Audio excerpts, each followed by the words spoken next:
அனைவருக்கும் வணக்கம். நம்ம போன காணொளியில முப்பெரும் தேவியர்கள் தன்னுடைய கணவன்மார்கள் மீது வைத்திருந்த பதிபக்தியினால கர்வமாவே இருந்தாங்க. அந்த கர்வம் நாரதருடைய சில செயல்களால அடக்கப்பட்டுச்சு இல்லையா?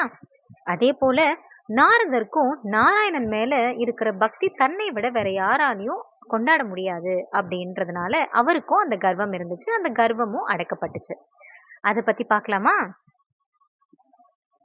எப்போதும் நாராயண நாராயண என்று சொல்லிக்கொண்டே இருப்பதாலும் நினைத்த மாத்திரத்தில் மகாவிஷ்ணுவை தரிசனம் செய்ய முடிகிறது என்ற சலுகையாலும் நாரதற்கு தலையில் கனம் சேர்ந்தது.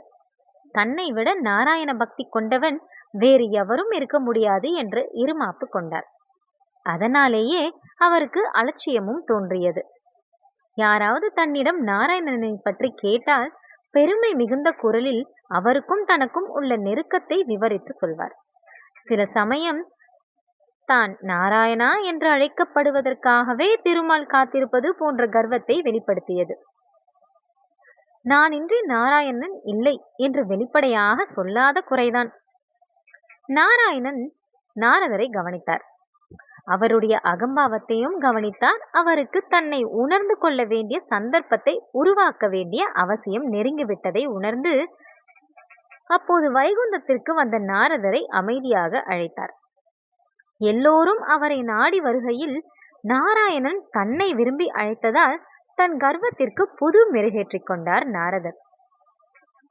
திருமாலை நோக்கி அவர் நடந்த நடை அழகே அதை பறைசாற்றியது. மனதுக்குள் புன்னகையுடன் நாரதரின் நடவடிக்கைகளை கவனித்தார்.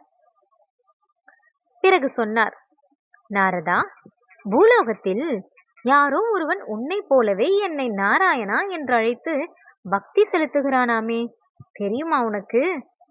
நாரதர் அலட்சியமாக, எனக்கு இணையாக பக்தி செலுத்துபவனா? யார் அவன்? அப்படி யாரும் இந்த ஈரேழு உலகத்திலும் இருக்க முடியாதே. ஆனால் பூலோகத்தில் ஒருவன் இருக்கிறானா என்று பதிலையே கேள்வியாக கேட்டார் நாரதர். ஆமாம், இத்தனைக்கும் அவன் ஒரு ஏழை விவசாயிதானாம். யாரோ சொல்லிக் கொடுத்தார் என்று எந்த பிரதிபலனும் எதிர்பாராமல் வெறுமனே நாராயணா நாராயணா என்று சொல்லிக் கொண்டிருக்கிறானாம். அகம்பாவத்துடன் சிரித்தார் நாரதர். தன்னை விட சிறந்த நாராயண பக்தன் வேறு யார் இருந்துவிட முடியும்? ஆனால் திருமாலை குறிப்பிட்டு சொல்லத்தக்க அளவுக்கு விளங்கும் அவனை நேரில் போய் பார்த்துவிட்டுத்தான் வருவோமே என்று பூவுலகத்திற்கு புறப்பட்டார். நாராயணன் குறிப்பிட்ட விவசாயி பக்தனை கண்டுபிடிப்பதில் நாரதற்கு அதிக சிரமம் இருக்கவில்லை. அவன் ஒரு நாள் முழுவதும் எப்படித்தான் நாராயண நாமத்தை சொல்கிறான் பார்ப்போம் என்று அவன் அறியாமலேயே அவனை கவனித்தார். காலையில் துயில் எழுந்தான் விவசாயி. நாராயணா நாராயணா நாராயணா என்று 3 முறை சொன்னான். பிறகு தன் காலை கடமைகளை முடித்துவிட்டு ஏற்கலைப்பையை எடுத்துக்கொண்டு வயலுக்கு சென்று தன்னுடைய வேலைகளை செய்தான். அவனை பின்தொடர்ந்த நாரதர் அவன் உதடுகளையே கூர்ந்து கவனித்தார். காலையில் உரத்த குரலில் நாராயண நாமத்தை உச்சரித்த அவன் அதற்கு பிறகு அதை உச்சரிக்கவே இல்லையே. முணுமுணுக்கவாவது செய்கிறானா என்றும் உற்று கவனித்தார் நாரதர். ஆனால் அவன் அப்படி எதுவும் சொல்வதாகவும் தெரியவில்லை. வயலுக்கு சென்றான், ஏர் உழுதான். மதிய நேரம் வந்தபோது களத்து மேட்டுக்கு வந்து தான் கையோடு கொண்டு வந்திருந்த மதிய உணவையும் உண்டான். சற்று நேரம் ஓய்வெடுத்து கொண்டு பிறகு மீண்டும் வயலில் இறங்கினான். இருள் கவிழும் வரை நிலத்தை பதப்படுத்தினான். கரை ஏறினான். வீட்டிற்கு திரும்பிய அவன் தன்னை சுத்தப்படுத்தி கொண்டு இரவு உணவை உட்கொண்டு தன் மனைவி குழந்தைகளுடன் சற்று பேசிக் கொண்டிருந்தான். பிறகு படுக்கைக்கும் சென்றான். படுத்துக்கொண்டு நாராயணா நாராயணா நாராயணா என்று 3 முறை சொன்னான். அப்படியே உறங்கியும் போனான். அவ்வளவுதானா? இதுதான் நாராயண பக்தியா? இதைத்தான் மகாவிஷ்ணு பெரிதாக பாராட்டினாரோ? இத்தனைக்கும் அந்த விவசாயி ஏதோ சிந்தனை வயப்பட்டிருந்தானே தவிர அந்த சிந்தனை கூட நாராயணனை சார்ந்ததாக தெரியவில்லை. இவன் என்ன பக்தன் என்று சிரித்தார் நாரதர். நாராயணனின் மதிப்பீடு இப்படி குறைந்து விட்டதை அவரிடமே எடுத்து சொல்லி இனியொரு முறை அவ்வாறு தன்னை யாருடனும் ஒப்பிட வேண்டாம் என்று கேட்டுக்கொள்ள வேண்டும். அதைவிட தான் ஒருவன்தான் சிறந்த நாராயண பக்தன் என்பதை அவரே அனைவருக்கும் பகிரங்கப்படுத்த வேண்டும் என்று தீர்மானித்துக் கொண்டார்.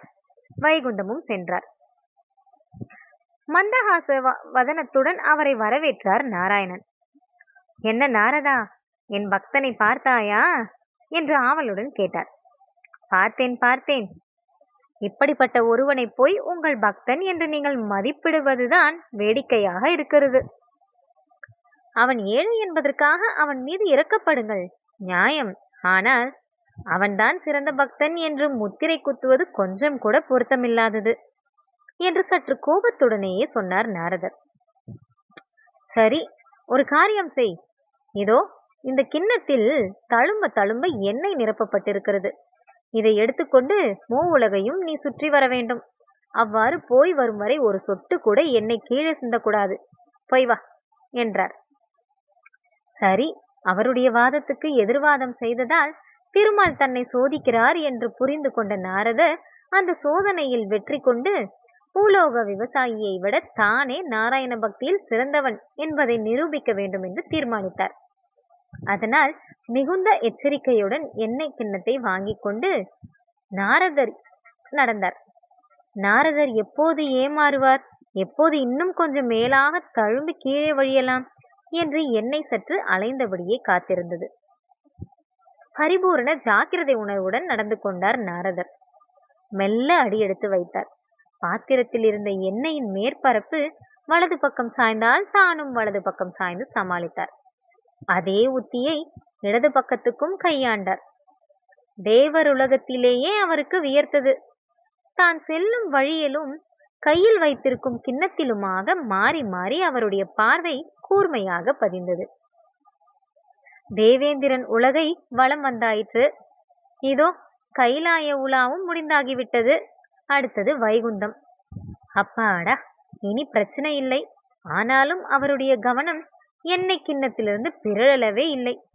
கடைசி அடியிலும் ஏதேனும் தடுக்கல் நழுவல் என்று நிகழ்ந்துவிட்டால், ஆகவே வைகுந்தத்திலிருந்து எடுத்து வைத்த முதல் அடியிலிருந்து மீண்டும் வைகுந்தத்துக்கு வந்து வைத்த கடைசி அடி வரை ஒவ்வொரு அடியிலும் எச்சரிக்கை, பாதுகாப்பு உணர்வுடன் நடந்து கொண்டார்.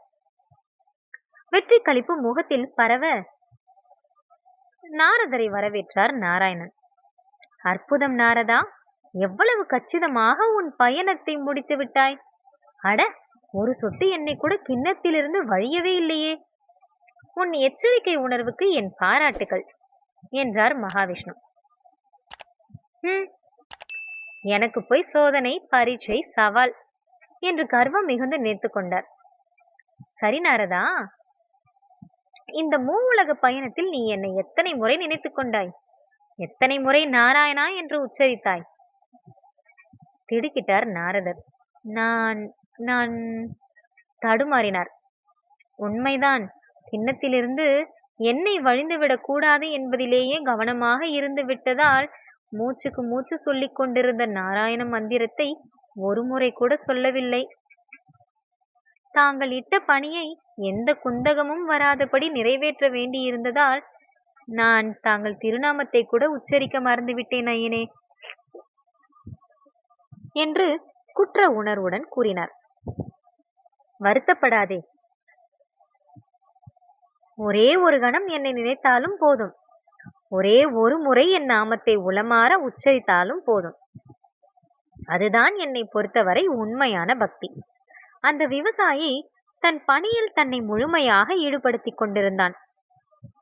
அவனுக்கு செய்யும் தொழில்தான் தெய்வம். அந்த தொழிலில் அவன் சிறிதும் மனம் கோணாமல் வேற்று சிந்தனை கலக்காமல் செய்தானால் அதுதான் மிக சிறந்த பக்தி. உதடுகள் என் நாமத்தை உச்சரித்துக் கொண்டிருக்க, உள்ளம் வேறு சிந்தனையில் லயித்திருக்க, கைகளும் கால்களும் அவ்விரண்டுக்கும் சம்பந்தமில்லாத வேறு பணியில் ஈடுபட்டிருக்க, இப்படி ஒன்றுக்கொன்று சம்பந்தமே இல்லாமல் மனம், சிந்தனை, செயல் எல்லாம் தனித்தனியே செயல்படுவது உண்மையான பணிமுடித்தல் இல்லை. பக்தியும் அது போலத்தான். என் நாமத்தை சொல்ல முடியாமலேயே போனாலும் பரவாயில்லை. ஆனால் சொல்லும் ஒவ்வொரு முறையும் அது பக்தியில் முழுமையாக தோய்ந்ததாக இருக்க வேண்டும். எனக்கு வேறென்ன வேண்டும் என்றார் நாராயணன்.